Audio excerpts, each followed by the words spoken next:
¿Quién es Ana Lucía Velasco? No sé, no, mentira. A ver, soy politóloga principalmente. En mi búsqueda por intentar entender qué tipo de politóloga voy a ser, al principio estaba súper interesada en temas de conflictos, guerras. Mi primera maestría la hice en manejo de conflictos interculturales en Berlín. Y cuando viajé y vi lo que iba a hacer ese trabajo, lo voy a decir totalmente honesto, me he remeado, porque me he dado cuenta que era así, entrar a la guerra, entrar como en los... Durísimo. Sí, leer nomás de lo que era el trabajo, me full deprimía. Te he dicho, creo que soy muy débil para esto. Pero me seguía interesando un poco el por qué, ¿no? ¿Por qué la gente puede llegar a matarse por cosas que parecen superficiales, ¿no? Entiendo. Entonces, de ahí un poco investigando, me he intentado especializar más en temas de identidad, raza, etnicidad. Y así, leyendo y buscando cosas que me interesan, he terminado de alguna manera especializándome en psicología política. Es decir, algo que para mí faltaba mucho en mi formación de pregrado era entender que la política finalmente es comportamiento humano. Pero nos enseñan cero de comportamiento humano. Aprendemos primero de economía, aprendemos estadística, que está muy bien, hay que aprender, pero nunca llevamos psicología 101, digamos, nunca llevamos como las bases, lo que se sabe de por qué el ser humano se comporta, cómo se comporta. Entonces ahí ya en mi camino autodidacta me quiero autoproclamar psicóloga política, aunque todavía no tengo un título que lo respalde. La vida es una otra autoproclamación, diría yo, en ciertas maneras. Y en estos tiempos te puedes como puedes estudiar lo que quieras con la libertad que hay de poder encontrar tanta información disponible, ¿no? Sobre todo, y es más accesible también. No sé si decir qué alegría que haya recorrido este miedo, digamos, en cuanto a, puede llamarse la crueldad humana. ¿Tienes un punto de quiebre a partir del cual dijiste, oye, está interesante? No es lo mío, voy por otro lado? En cuanto a lidiar con la crueldad humana, ¿dices? En cuanto a lidiar, ¿a qué voy a dedicar mi vida y a qué entornos me voy a acercar? Sí. A ver, te voy a contar una experiencia que tuve en Berlín, precisamente. Cuando estaba estudiando esa maestría, la universidad estaba en el este de Berlín, es decir, del otro lado del muro, ¿no? Ya no hay muro, pero se siente súper fuerte en Berlín la diferencia entre la parte occidental y la parte oriental. Entonces, cruzando el metro, uno se da cuenta al tiro como inclusive la arquitectura cambia. Era pues realmente la parte comunista, ¿no? Y todavía hay muchos grupos neonazis en estos espacios, porque también la parte más oriental de Berlín tiene mucha migración. Entonces, bueno, yo iba a la universidad y yo siempre digo que mi curso era como una propaganda de Benetton, ¿no? Porque éramos así de todas las razas, colores, tamaños, porque era, digamos, estos programas bien internacionales, ¿no? Nos volvíamos luego todos juntos en el metro y todos hablábamos inglés, en verdad, porque la maestría era en inglés, no era en alemán. Y de repente se acercaron 2, 3 personas y nos empezaron a gritar en alemán. En alemán. Sí, cosas que con mi muy básico alemán en ese momento solamente entendía que claramente me estaban insultando a mí y a todos No había mis manera amigos. de que les estén dando un halago. Exacto. No había manera. Y era así como, ustedes no son bienvenidos aquí, ¿por qué hacen aquí? ¿Por qué hablan ese idioma asqueroso? Y sentí por primera vez, porque ahí me doy cuenta que tenía una vida recontra privilegiada, lo que es la violencia política así en carne propia, ¿no? O sea, miedo terrible, éramos casi todas mujeres.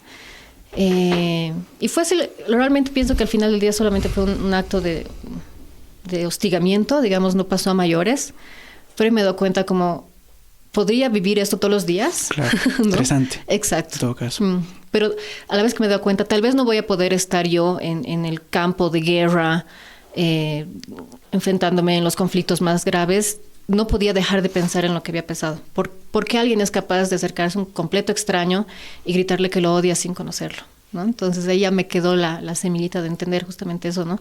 En qué momento somos capaces de comportarnos así.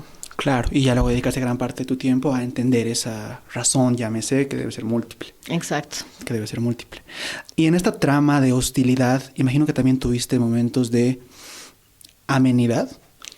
Totalmente. Y ahí es donde viene un poco la disonancia cognitiva, ¿no? O sea, viajando, he vivido en Berlín, después me trasladé una época a España, después de varios años me fui a vivir a Estados Unidos. O sea, he sido migrante varias veces.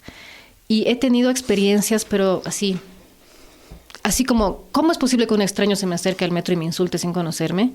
¿Cómo es posible que un extraño sea tan bueno o tan buena conmigo que sin conocerme sea capaz de ofrecerme su casa, sea capaz de ofrecerme su tiempo, ayudarme? O sea, siento que he experimentado como los dos extremos. Ahí te das cuenta que no es algo que está dado, digamos, no es algo que tú puedes dar por sentado. Ay, soy migrante, me van a discriminar, ¿no? Es justo ese rango, ese espectro del comportamiento humano, que hay algo que lo está ahí como un switch que te vuelve bueno, si quieres, y un switch que te vuelve así un maldito. Yeah. ¿Qué prende, qué apaga esos switches, ¿no? Yeah. Entonces, justamente, si hubiera tenido solo la experiencia mala, creo que estaría ahorita del lado de los Antifa, ya, no sé, o sea, claro. No de lo que sea que te toque, pero justamente el haber tenido todo ese rango de experiencias creo que me ha hecho pensar este es un misterio que hay que resolver. Claro, es un fenómeno que está rarísimo y me está afectando para bien y para mal. Exactamente. Lo voy a llevar para adelante. Y en este sentido, llevarlo para adelante, ¿cuál fue el primer paso que tú diste académicamente? Así como que ya este curso, esta maestría, esta persona, ¿qué te acercaste? Cuando fui a hacer, pues yo soy así ñoña, ya, entonces he dicho quiero una segunda maestría y postulé a las becas Fulbright, y con la Fulbright me fui a Ohio, a la Ohio State University. Y hasta ahora no entiendo cómo me han dejado hacer esto, pero es una maestría que se llama Estudios Comparativos, y básicamente te dejan tomar lo que tú quieras.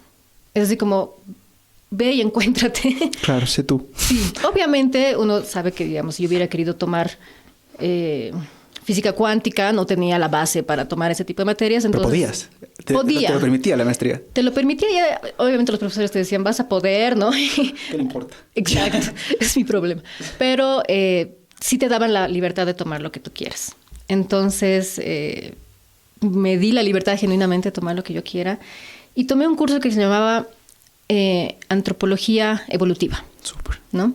Porque siempre tuve como curiosidad de cómo funcionaba la evolución en el comportamiento humano, pero como te decía, en mis estudios de pregrado y en las otras cosas que estudié, jamás ni se tomaba en cuenta ni la psicología ni la biología, ¿no? Entonces, de hecho, es mi momento, nunca más voy a poder, digamos, en un contexto universitario, poder acceder a este tipo de clases. Entonces, tomé esta clase y me cambió la vida, ¿no? O sea, en un momento he dicho, wow, sabemos tanto acerca de por qué el ser humano se comporta como se comporta, y ya te digo, desde el lado de la ciencia política al menos, que es lo que yo puedo hablar, tenemos idea, o sea, nadie nos enseña, nadie nos habla, y a partir de eso empecé a tomar más materias acerca de así cazadores recolectores, cómo funcionaba, digamos, las sociedades, claro, en esa época. Mucha historia, de hecho. Prehistoria, ¿no? Psicología política evolutiva. Entonces, como que ya Entiendo. Me metí al culto. ¿Alguna materia no te gustó? En esa maestría, no es que no me haya gustado, pero ha sido, o sea, justamente en esta búsqueda de hacer todo, he entrado a una materia que es específicamente de psicoanálisis. Ya. Y de hecho me ha encantado, pero ha sido / materia, digamos, / aprender y / hacer terapia, ¿no? Así, porque ya lo personal, así, te empiezas a analizar tú mismo con todo lo que estás leyendo, y ya no es simplemente como que, ay, la política y la sociedad, sino así como, ¿qué estoy haciendo con mi vida? ¿No? Yo estaba en Estados Unidos me fui con mi esposo y con mi hijito muy chiquito de 2 años, y claro, como sabrán, Freud te habla de todas estas etapas de la evolución desde la niñez. Entonces, para mí, era un vuelo. Claro, y con un hijo más una responsabilidad. Obvio. Terrible. Y justo llegó el 2020 y era la pandemia, y aquí en Bolivia la gente se estaba matando. Entonces, era así como... Sí sentí, en términos de mi salud mental, que era mucho, pero a la vez era como, qué da la puta, tengo que conocer esto, pero no quiero. Está destruyendo a la persona que soy, pero claro, a la vez, ¿no? Claro, entiendo. Y esto me interesa igual, bueno, imagino que a todos, ¿cómo afectó, cuando uno estudia algo, cómo afecta a su entorno más cercano, al entendimiento que tienes del entorno más cercano? Sí. En tu caso, aprender esto de psicología política, de antropología, de historia, ¿cómo afectó en tu diario vivir? ¿Cómo lo llevaste? A ver, hasta antes de descubrir todo este cuerpo de conocimiento, la verdad es que yo sí tenía una visión del mundo en el cual hay gente buena y hay gente mala. ¿no? Entonces hay que luchar, hay que identificar quiénes son los buenos para luchar contra los malos, digamos, ¿no?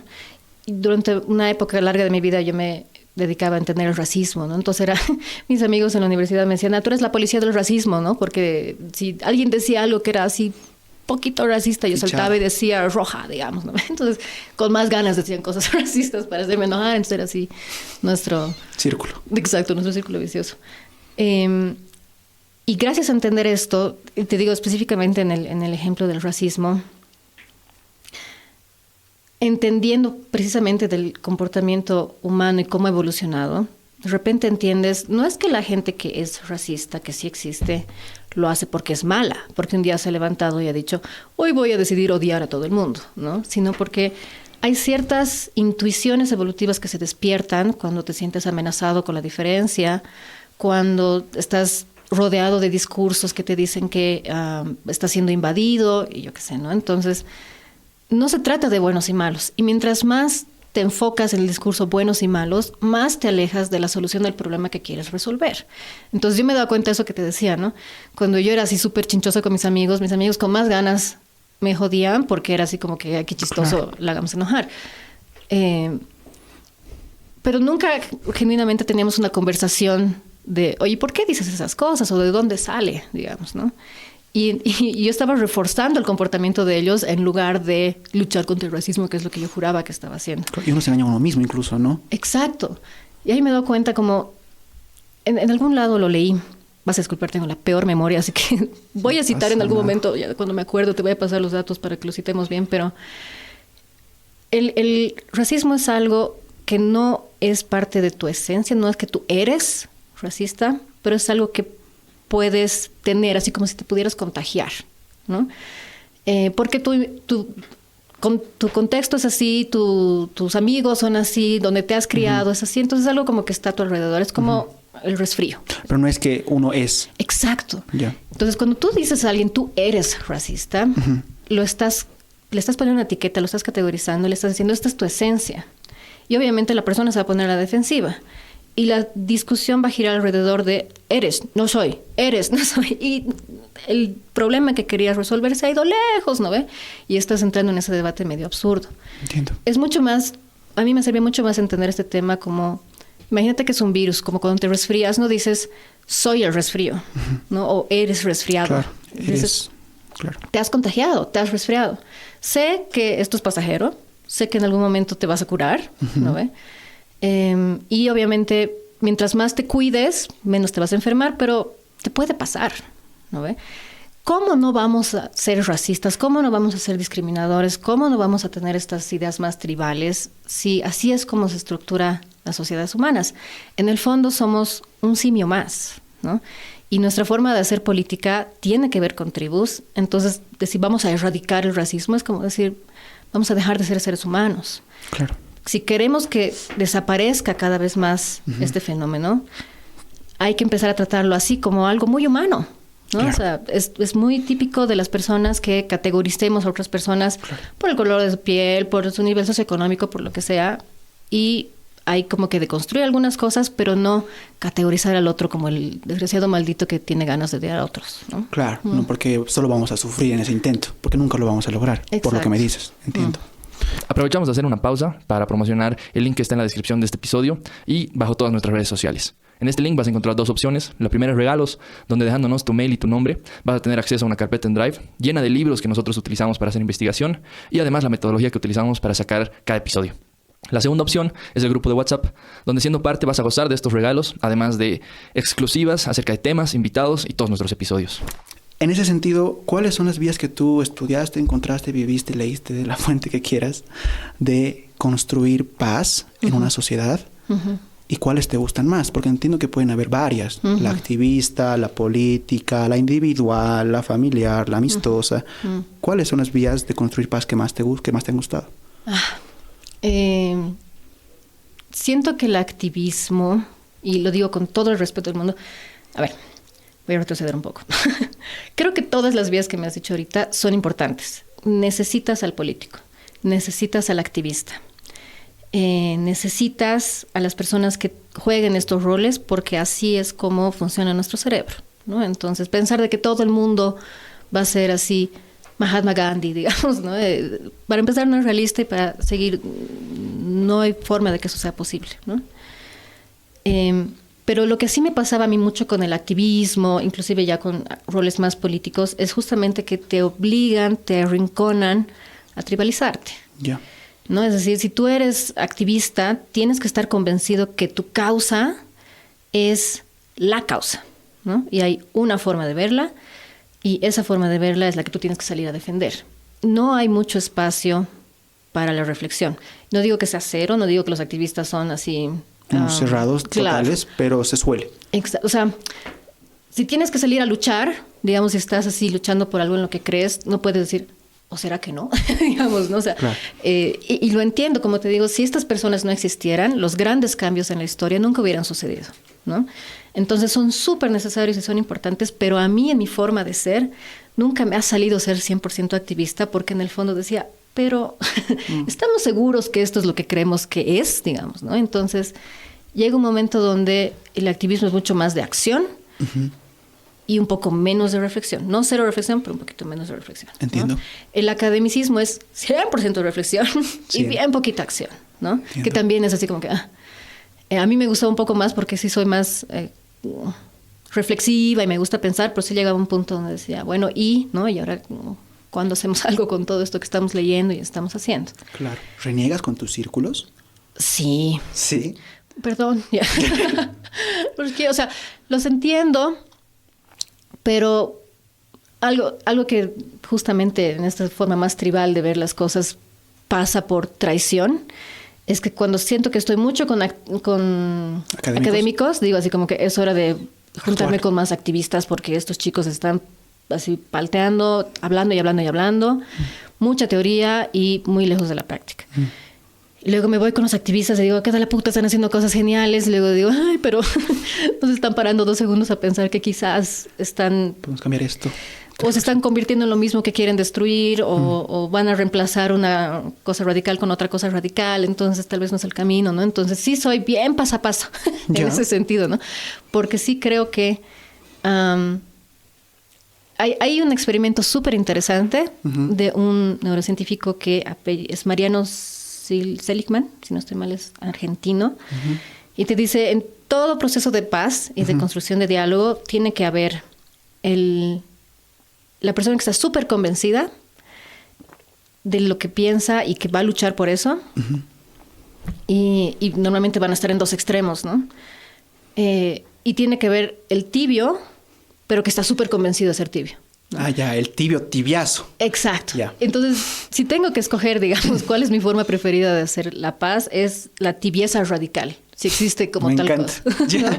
Sí. Porque el tibio frío, o sea, el tibio que dice, ay, es que no sé, digamos, no estoy El tibio tan... muy tibio no va. El tibio que no se compromete con nada, ese yo estoy totalmente de acuerdo, es medio inútil, ¿no? Ya.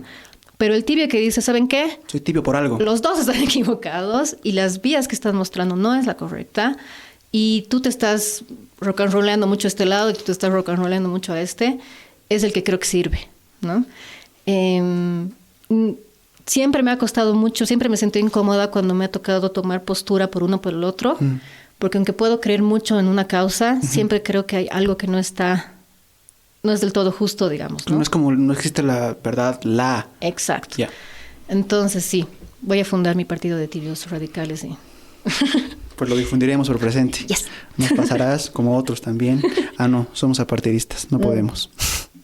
No podemos. Claro. Porque somos tibios. Tibiazos. Tibiazos. En este sentido de relacionarte con los de un lado, con los del otro, ser pasapasa, que entiendo, yo podría entender, no sé si tú estás de acuerdo conmigo, que nuestro país está un poco mal visto, para mí totalmente de una manera mal interpretada. Claro. En esta trama mencionaste un concepto que me gustó mucho, una entrevista con Oscar Ortiz, me parece, que era la amistad como tu salvaguarda para tu cordura. ¿Qué tienes que decirnos sobre el rol de la amistad en esto de ser humano en la sociedad? Hace un rato te decía, somos un simio más, ¿no? Hay algo que a mí un poco me molesta hablando de temas así súper teóricos, es que la filosofía de la ilustración en el objetivo de intentar reivindicar mucho la racionalidad, la libertad, que está muy bien porque en ese momento era justamente lo que faltaba, nos ha hecho creer que somos seres primero racionales y luego emocionales. Y que más bien había que empezar a quitar todo lo emocional que podíamos porque lo más importante que teníamos era nuestra racionalidad. Y eso yo creo que nos ha vuelto un poquito locos. Yeah. Porque tenemos un mundo emocional muy grande. Nuestro cerebro emocional, nuestro cerebro reptiliano, nuestra amígdala es muchísimo más antigua que nuestra corteza prefrontal, que es la parte que nos ayuda a pensar de forma lógica y racional. Entonces es nuestro instinto más básico, digamos, ¿no? Y ahí está programado el hecho de que somos un animal social. Somos un animal social, ¿no? O sea, animal en el sentido de que este es un instinto, es una necesidad básica que tenemos, que necesitamos tener tribu, necesitamos tener un grupo de gente en quien sepamos que podemos confiar, de quien nuestra supervivencia depende, ¿no? Esa amistad, esa tribu son tus amigos, ¿no? Es súper importante que tengas gente en que tú puedas confiar, en que, hace un ratito hablamos de hacer pasapasas, ¿no? ¿Sabes? Toda la vida he defendido esto, pero estoy empezando a pensar que no, que estoy equivocado, o que te he metido la pata en decir tal cosa, o toda la vida he defendido tal cosa, pero estoy empezando a dudar. Un verdadero amigo, una verdadera amiga te va a decir, de verdad, a ver, contame, ¿cómo? No te va a decir, ¿qué? Traidor, maldito. Yeah. Te vas de nuestra tribu. De nuestra tribu, ¿no? Te vas de nuestro grupo. Y identificar esa amistad real es clave, porque si no la gente, precisamente por estos instintos más primitivos que tenemos, nunca jamás se va a intentar pelear con su tribu, porque su supervivencia depende de esa tribu, yeah, ¿no? Todavía somos cazadores recolectores en nuestro cerebro y sabemos que no podemos vivir solos en la sabana si no tenemos una tribu que nos acompañe y nos ayude, ¿no? Pero en este mundo más moderno y más plural, digamos, también es una habilidad poder pelearte con tu tribu, ¿creerías?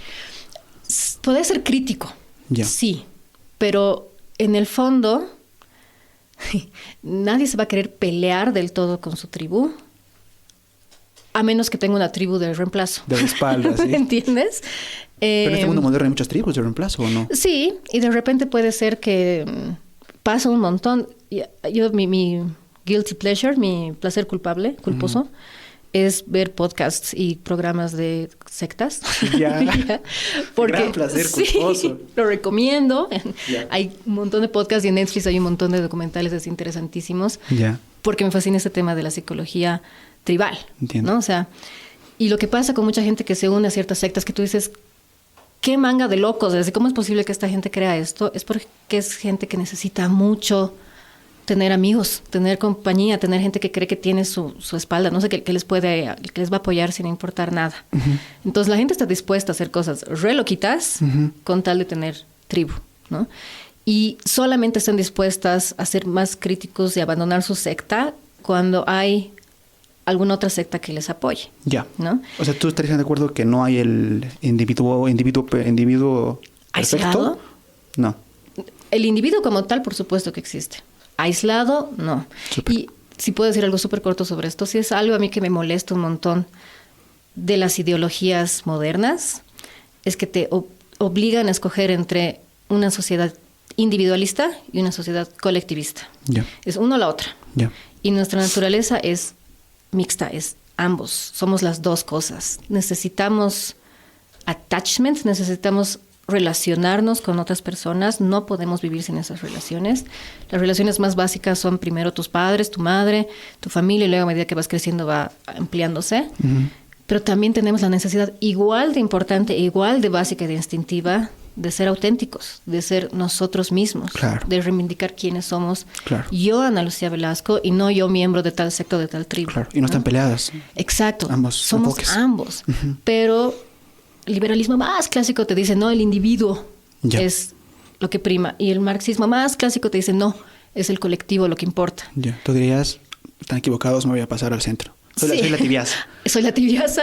Ambos tienen la razón, pero no es una o la otra, no son mutuamente excluyentes. Entonces la gente enloquece al intentar aceptar solamente una, tienes que negar tu otra parte. Ya. ¿no? Y eso es... Hay que practicarlo. Exacto. Entiendo. Y en esto de la práctica, ¿cómo nos podrías comentar tú, y como tip general, cómo conectas con tu simio? ¿Qué haces para conectar con tu simio o qué te gustaría hacer para conectar con tu simio? Creo que sí, este tema de la inteligencia emocional, yo sé que es así súper cliché ahora, pero es clave, ¿no? O sea, tu parte más simia es lo que tú me decías hace un ratito. Reniegas con tus amigos, entorno. con tu entorno, totalmente. Esa es mi parte simia. O sea, yo ahorita te estoy hablando de, sí, soy la tibia, me encanta estar al medio, pero hay cosas que a veces así me recontra en puta. ¿No? Con todos. Exacto.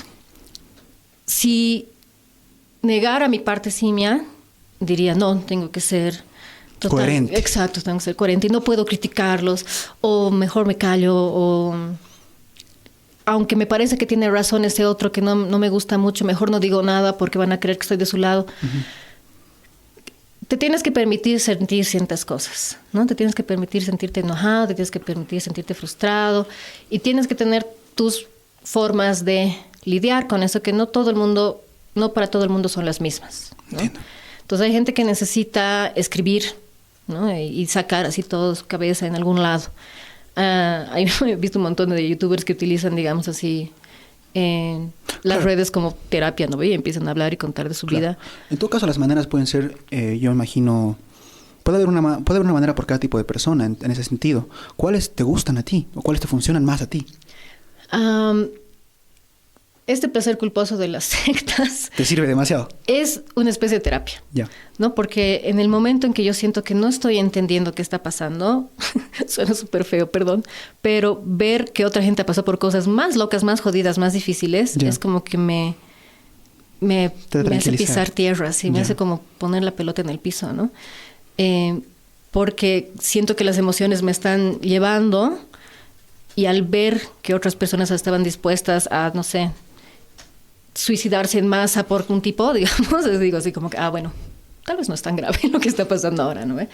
Me refugio un montón en la música, debo admitir que así me encanta. Tengo cero talento, pero no importa. O sea, me compro un tecladito, estoy intentando así como sacar así cositas. Las estrellitas, sí. Sí, bueno, algo. Un poquito más sofisticado. Pero... ¿qué te importa que no tengas talento, no? La idea es así como... Para mí la música es justamente así guata, ¿no? Es pura emoción. Esto me recuerda y conecta totalmente con lo que me estás contando ahorita. Vi en tu perfil público que un tiempo fuiste voluntaria de la Fundación Flavio Machicado Vizcarra. Claro, sí, soy. En ese sentido, ¿cuál crees que tú es el papel del arte en esta construcción de paz, pero también de una vida equilibrada? Es súper interesante la historia de las Flaviadas porque es este señor que viajó a Europa, consiguió una colección grande de discos y de libros y de un montón de otras cosas. Volvió a Bolivia, te digo, a principios del siglo XX y dijo, yo tengo estas cosas pero nadie más las tiene. Abriré las puertas de mi casa, que hoy en día, digamos, haces eso y te matan, ¿no? Abriré las puertas de mi casa y quien quiera escuchar estos discos, que venga y los escuche conmigo. Y lleva 100 años así. Exacto. Lleva más de 100 años haciendo esto. Entonces ahora lo hace el hijo, le están pasando la muestra a los nietos, entonces ese sí. Es una secta también, las Flaviadas. Totalmente. Es una secta. Pero es eso como que... Y imagínate, era hace 100 años, entonces no había tanto la necesidad como ahora de voy a desconectar, me voy a sentar con un montón de extraños en la oscuridad, al frente de una chimenea, a escuchar música, ¿no? Entonces... es conectar con tu parte así más humana, más simia, pero en conjunto, ¿no? Claro, alrededor de una fogata incluso. Que si tú ves un poco la historia, nuestra prehistoria, nuestros ancestros, así nace el lenguaje. El lenguaje y esta parte de nuestro cerebro, la que nos permite ser lógicos, es justamente la parte que nace en el momento que los cazadores recolectores de esa época se juntaban alrededor de la fogata, del fuego, y tienen tiempo para charlar, tienen tiempo para hablar entre ellos y empiezan a generar lenguaje. Entiendo. ¿No? Entonces, darte ese tiempo para conectar con tu parte más emocional, más simia, más reptiliana, así más intuitiva. Más anímica. Claro. Es importante. Es importante. Y necesario. Mientras más lo reprimas, peor te va a ir. Claro, más te va a costar. Entonces, a veces tirarle una buena gritada, una buena llorada, una buena puteada, dura 5 minutos, 3, 4, lo que te dure, pero ya lo dejaste. Entiendo, ¿no? entiendo. En este sentido de la importancia de conectar con tu parte anímica y considerando que vivimos en una sociedad llena de teléfonos y de impulsos y de información, ¿qué mensaje podrías dar tú también para cerrar a los jóvenes? Para que conecten con esta parte anímica. ¿Cómo podrían hacerlo? ¿Por qué es importante que lo hagan? Hay un proceso de autoconocimiento que tenemos que hacer. Va a sonar así bien distópico, ¿ya? Pero hay un proceso de autoconocimiento que tenemos que hacer antes de que las máquinas nos conozcan mejor a nosotros. Yeah. Porque ese es el contexto en el que estamos ahorita. Yeah. ¿No? Entonces, si yo sé reconocer cuando yo estoy enojado, cuando yo estoy feliz, cuando yo estoy triste, y tengo yo ya mis métodos para lidiar con eso. Hay gente que le gusta salir a caminar, gente que le gusta manejar auto, hay gente, no, o sea, cada quien encontrará lo suyo. Pero encuentra lo tuyo antes de que TikTok, Instagram y Facebook y todos lo descubran, porque y suena así como te decía medio distópico, pero es real. Hay estas investigaciones alucinantes que te dicen así, con 60 likes, Meta te conoce mejor de lo que te conocen tus padres. Con 80 likes, me estoy inventando porque ahorita me acuerdo el número exacto de likes, pero es así, ¿no?